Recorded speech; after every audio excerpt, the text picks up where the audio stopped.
There are search records from the backcountry that close neatly on paper and remain difficult to explain in the field. The three accounts in this collection come from different parts of the American wilderness, but each left behind evidence that did not fit the official timeline. The first thing I remember about the incident is not the missing hiker. It is a little orange evidence tag hanging from a nail inside a maintenance shed, dated 8 years before I ever worked there. I was 36 at the time, a seasonal backcountry ranger with enough years in the Forest Service to know that old tags were usually just old tags. And I was stationed at a small trail management cabin above a high mountain pass in the northern Rockies. The cabin sat at roughly 9,000 feet on the edge of a protected wilderness sector, where the paved road ended 26 miles below and the last maintained trail climbed through lodgepole pine before crossing a broad exposed pass. By late September, our work changed from visitor contact to preparation for winter. We pulled signboards, inventoried emergency caches, checked the weather instruments, drained sections of the water system, and made sure nobody had left equipment above the timberline that would be buried under snow for 6 months. The morning of September 24th was clear enough that the mountains looked close, but the forecast was already deteriorating. A Pacific system was expected to reach us the following evening, and the district office had given us a 12-hour window to deal with any backcountry problem before the upper roads became inaccessible. I was alone at the cabin that week. The other ranger assigned to the sector had gone down valley for a training session, and our radio contact was usually strongest during 2 scheduled check-ins, one around noon and one near 5. Outside those windows, the radio worked when it felt like working. There were ridges between us and the repeater, and cold weather made the batteries unreliable. My morning routine was ordinary. Coffee on the propane stove, weather log, radio check, then a walk to the generator shed to look at the fuel gauge and inspect the intake screen for pine needles. The shed was about 60 yards from the cabin, behind a stand of young lodgepole. When I came back, I noticed the orange tag on the nail because the shed door had been left open. I was certain I had shut it the previous afternoon. The tag itself was the kind we used for evidence collection after a search. Thick paper, metal eyelet, string loop, black block lettering. The date written across it was September 23rd, 2018. I turned it over. There was no case number, no initials, nothing useful. I assumed a previous crew had left it behind. The more interesting thing was the door. The padlock was still secured through the hasp, but the wooden door was standing open behind it. I checked the latch and found that the hasp could be pulled far enough to let the door swing without removing the lock if someone knew exactly how it was built. That bothered me more than the tag. I closed it, tested the lock twice, and wrote a note in my daily log. At 10:18 that morning, the radio cracked with a transmission from a volunteer trail crew farther west. They were reporting an empty vehicle at a remote trailhead. The plate belonged to a man named Dan Voss, 42, from Idaho, who had signed into the wilderness 2 days earlier with the intention of crossing the pass and coming back out on the southern trail. His permit listed one person, one overnight pack, and a return date of September 23rd. The volunteers said they had found the vehicle that morning, which meant Voss was overdue by less than a day. That alone would not have triggered a major search. People miss their return times in the mountains. Batteries die, knees swell, weather changes. But when the dispatcher came through, she mentioned that Voss's wife had called the district office at 7:30 and said he had sent her a text the night before. The message read, "Made it through the pass, staying at the old shelter." There had not been an old shelter on that route for more than 10 years. I knew because one of my first jobs in that district had been helping dismantle it. We had hauled the remaining roof bales out by mule. The only thing left was a flat patch of stone beside the trail. I wrote the message down exactly. Then I looked at the weather station. Wind had increased from 11 to 18 miles per hour in less than an hour. The temperature was 32 degrees. The forecast gave us 12 hours before the first heavy snow.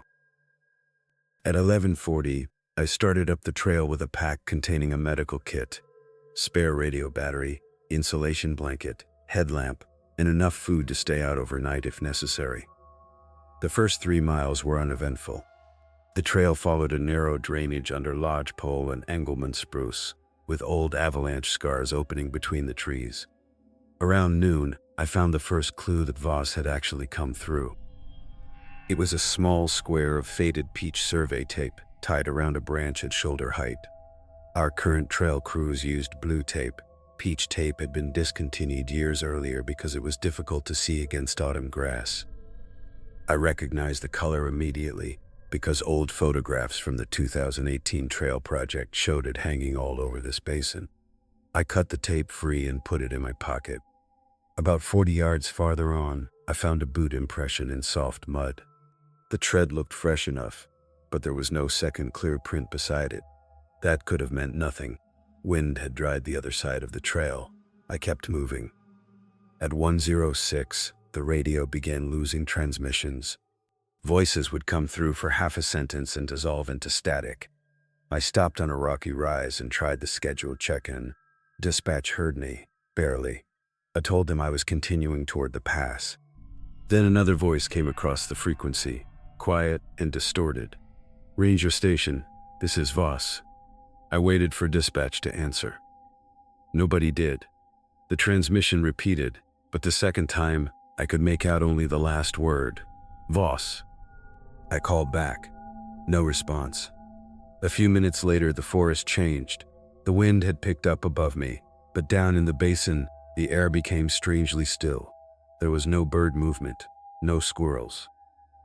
Even the small branches along the trail stopped shifting. I have spent enough time in high country to know that silence isn't automatically meaningful. Animals settle down when weather approaches.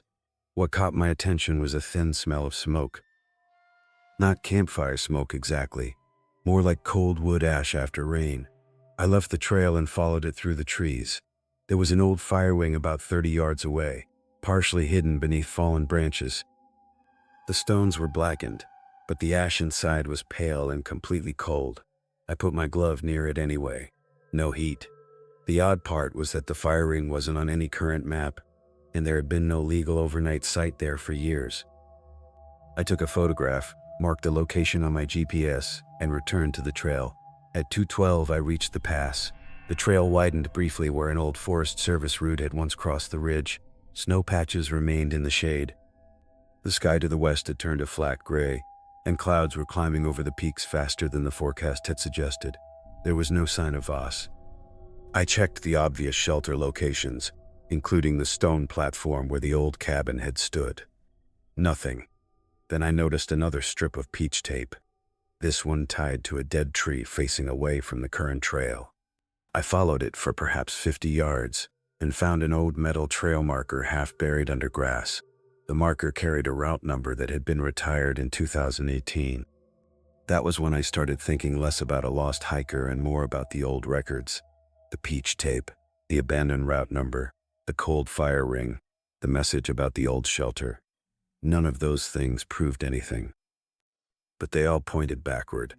I radioed dispatch and asked them to pull the 2018 search files for the basin. The reply took almost 20 minutes. When it finally came through, the dispatcher said there had been a missing person search in September 2018 involving a solo hiker who had never been located. His name was Daniel Voss. I stopped walking. I checked the name in my notebook, then checked the permit information I had copied from the current report.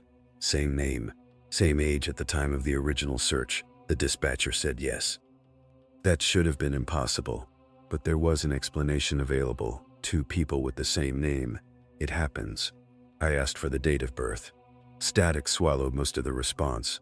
What I heard sounded like April 14th, 1976. The Voss listed in the current vehicle report had the same birthday. At 3:01, I found him.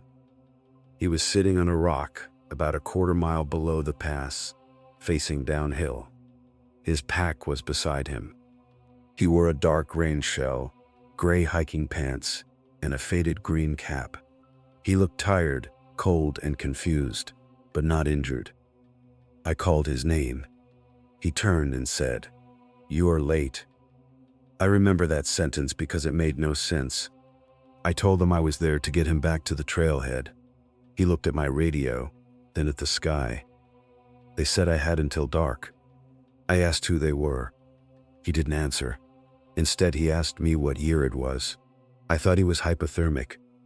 That was my first mistake. I gave him the date. September 24th. He stared at me for several seconds. Then he said, very quietly, "No, it's September 23rd. I assumed he had lost a day. We started downhill. He moved well, which made me less concerned medically, but he kept asking about the old shelter. When I told him it had been removed, he said, "No, it was there this morning." I asked him when he had entered the basin.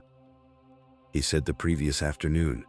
He described the trail accurately up to a point, then began mentioning features that no longer existed. A footbridge, a maintenance shed, a cable crossing, all removed between 2018 and 2020. I thought maybe he had found old photographs online or confused the route with another section. Then he reached into his jacket and pulled out a folded paper permit. The paper was brittle. The logo was 8 years out of date.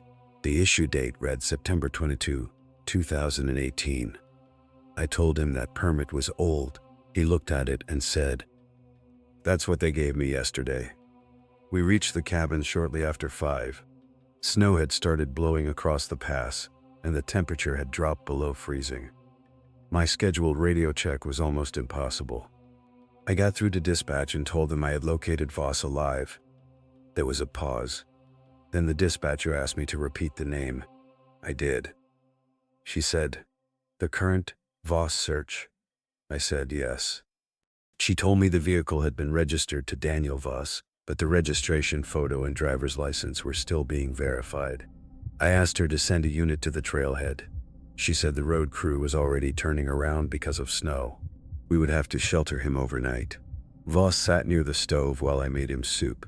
He barely touched it. His hands were steady. His pulse was normal. His clothes were damp but appropriate. There was no obvious medical reason for his confusion. At one point he asked why the cabin walls looked different. I told him they had been renovated. He said they weren't when I left. I asked him what he meant. He looked toward the window.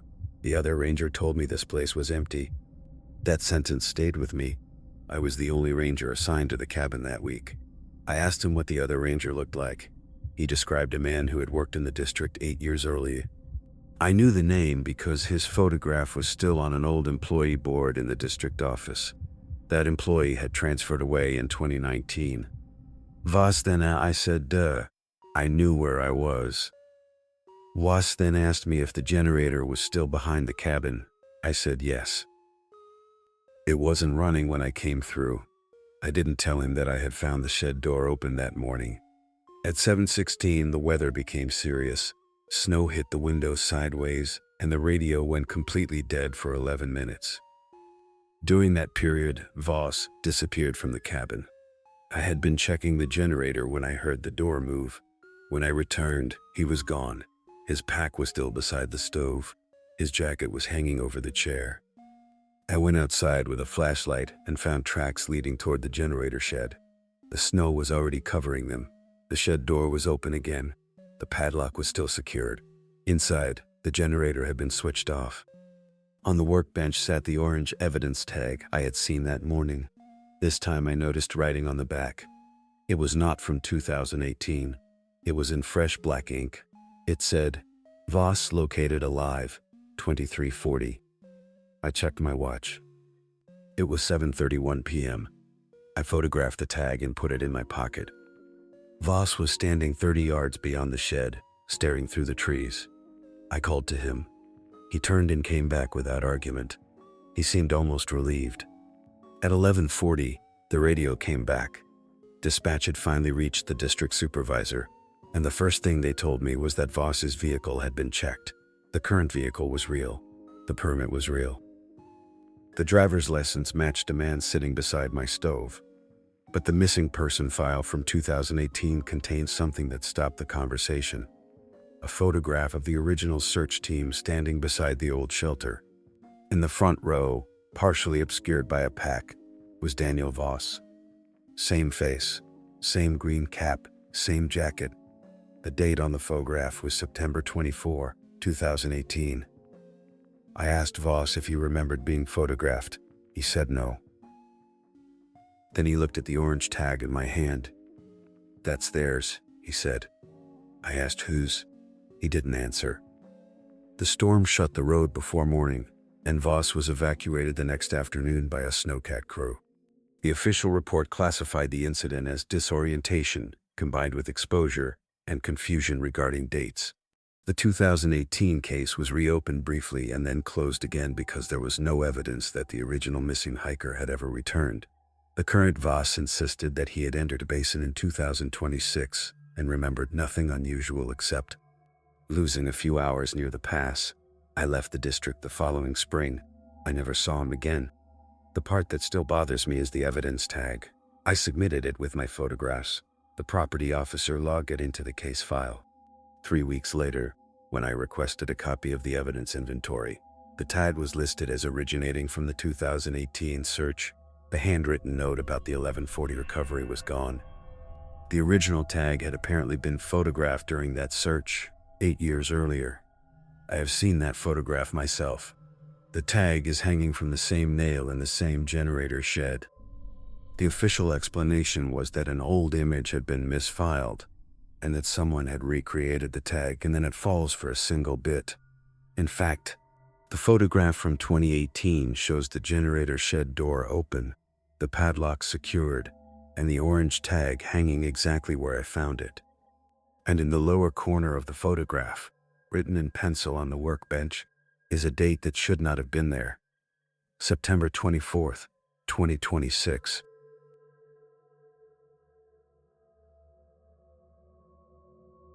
By the time I understood that the man at the trailhead was not who he claimed to be, I had already given him directions to the ranger station twice. I was 43 then, working my third winter as a wilderness ranger in a remote district of the San Juan Mountains in Colorado, and most of my job had become less about rescuing people than keeping small problems from turning into expensive ones. The station was an old Forest Service contact cabin at the end of a locked service road, surrounded by dense spruce and fir, and connected to the main district office by a narrow radio link that went dead whenever heavy snow settled over the ridge. In November, there were only 2 of us covering that sector. My partner Ellis handled the lower trailheads and road checks, while I stayed closer to the high basin because I had more experience with avalanche assessment and winter route finding. The morning this happened, I was replacing a cracked plexiglass panel on the permit board when a pickup appeared at the gate. That alone was unusual. The road had been closed to public vehicles for 3 weeks, and the closure sign was large enough that you could read it from the highway. I walked out with my radio clipped to my jacket and found a dark green Ford parked beside the gate. The driver was a man in his late 50s wearing a tan work coat, wool cap, and mud-caked boots. He told me he was with the county search unit and had been sent to check on a missing hunter. I asked for his name. He gave me one, but it was the name of a deputy who had retired 2 years earlier.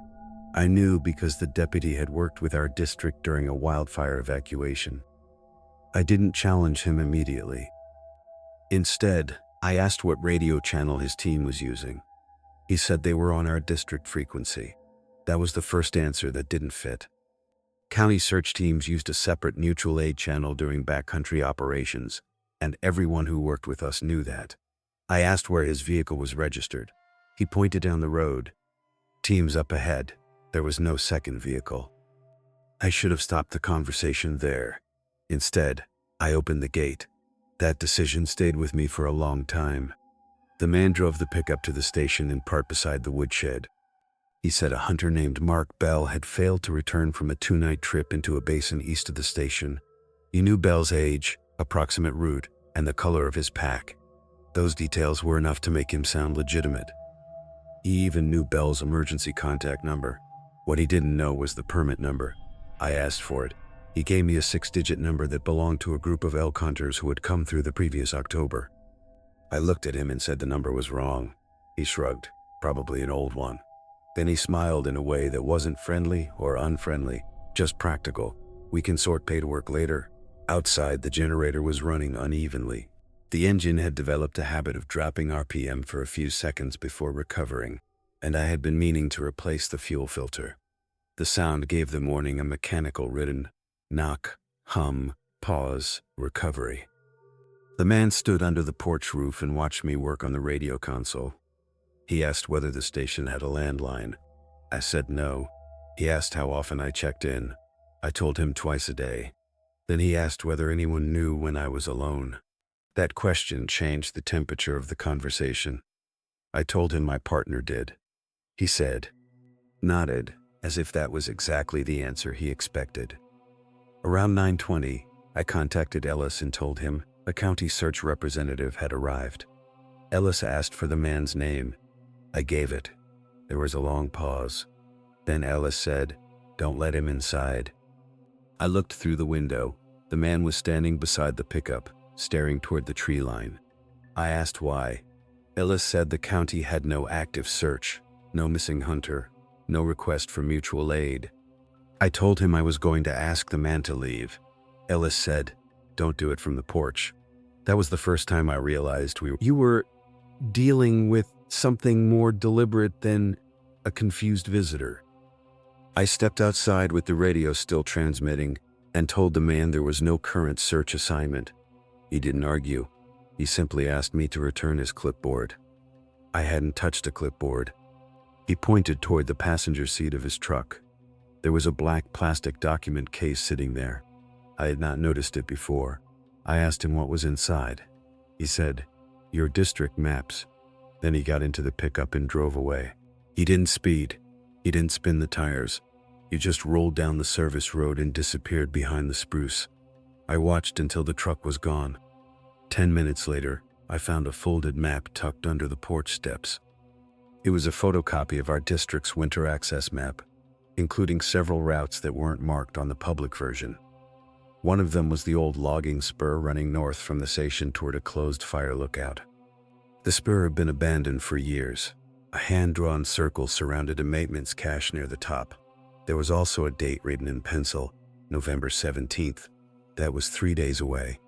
I called Ellis again. He said he was coming up. The problem was the storm. Snow had started around noon, much earlier than predicted, and the road between us had already developed drifts deep enough to force him to turn around twice. Our window was closing. If the weather continued, neither of us would have an easy way out. I checked the map against the current GIS printout and noticed something else. The old logging spur wasn't simply closed. It had been removed from the current district route system after repeated illegal dumping and trespass incidents. The maintenance cache marked on the stranger's map no longer existed. It had burned in a lightning fire 6 years earlier. At 1:40, I found fresh tire tracks beyond the gate. The same green Ford had returned while I was inside. The tracks continued up the old spur. There was no vehicle at the station. Whoever had driven it had taken the side road behind the woodshed, which I had not known was passable. I followed the tracks for about 100 yards on foot and stopped. Someone had cut the old chain on the spur. The cut was clean and recent. I photographed it and turned around. Halfway back, I noticed a small red reflector attached to a spruce tree. It wasn't Forest Service equipment. It had been installed at eye level, facing the station. I removed it and put it in my pocket. That was when I began to think the stranger had not been looking for a hunter at all. He had been checking how the station operated. He knew the closure. He knew the radio schedule. He knew the old maps. He had asked how often I was alone. And now I had evidence that someone had been marking the road toward the station from the abandoned spur. At 3:05, the radio failed completely. I could hear a low hiss, but no traffic. I switched batteries, checked the antenna connection, and walked outside. The weather had thickened into wet snow. I could barely see the ridge. I tried to back a handheld. Nothing. That should have been a problem, but not an immediate emergency. We had a satellite messenger in the office cabinet. I opened it and found the battery removed. I had not removed it. Ellis hadn't been there. The spare battery was missing too. That was the moment the situation became personal. Someone had been inside the station or had access to the equipment cabinet. There were no broken locks, no damaged window. The door was still secured. I checked the office carefully. The only thing visibly moved was the map board. A winter operations map had been taken down and replaced with an older version.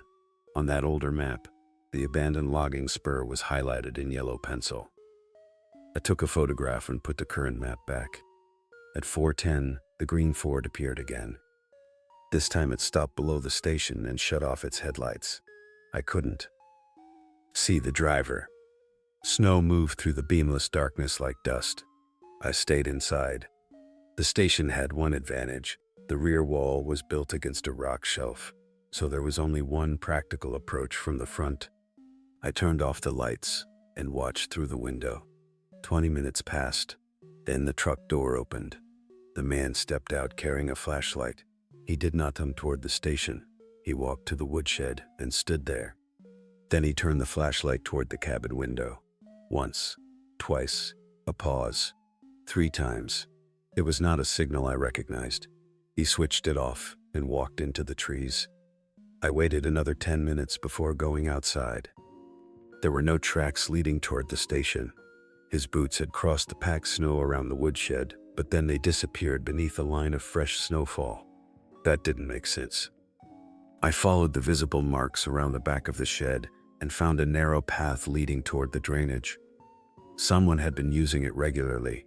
The snow beneath the branches was compacted, and there were cigarette filters pressed into the mud where the snow had not reached. I counted 7. The oldest looked weathered. The newest was still dry. Whoever had been there had been using that hidden route for days. At 6:30, the station's exterior motion light came on.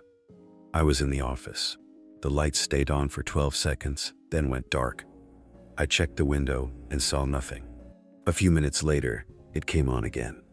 This time I heard something outside. Not footsteps, a vehicle door closing somewhere beyond the woodshed.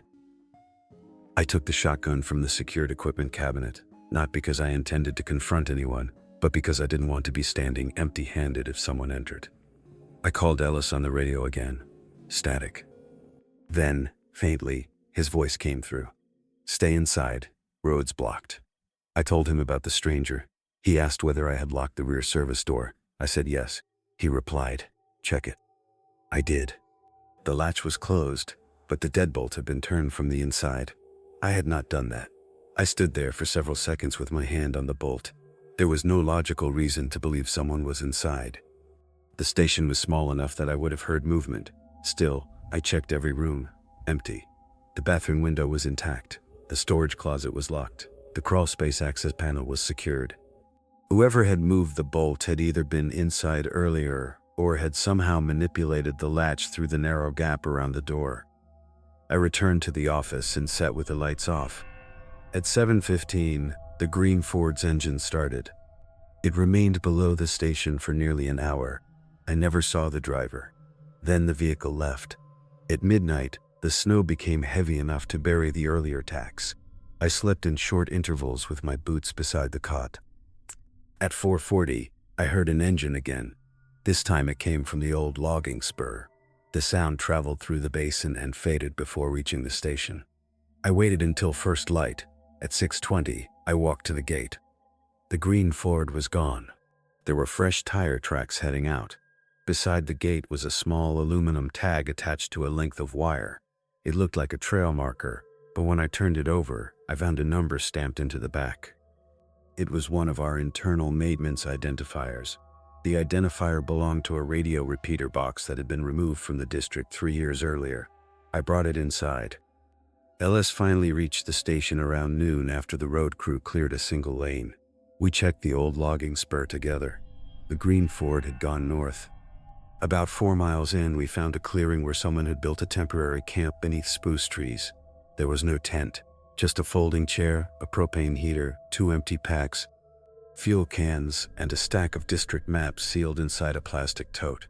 The maps had been marked with dates, radio frequencies, employee names, vehicle descriptions, and notes about station staffing.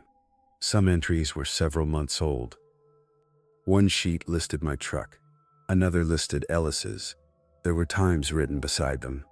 Leaves 0715. Returns 1630. Alone after Tuesday. It wasn't random trespassing. Someone had been observing our routines.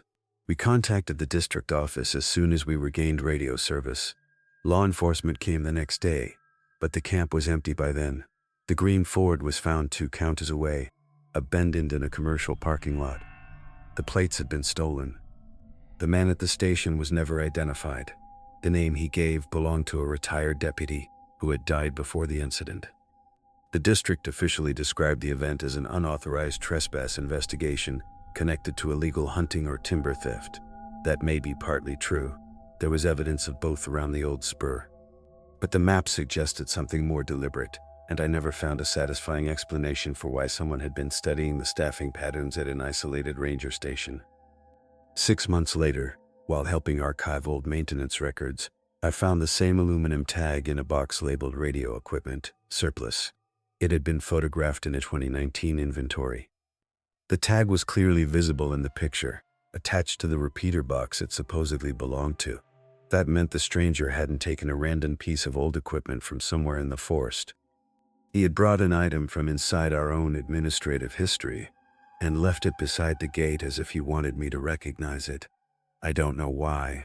The official report never mentioned the maps, the missing satellite battery, or the 7 cigarette filters beneath the woodshed.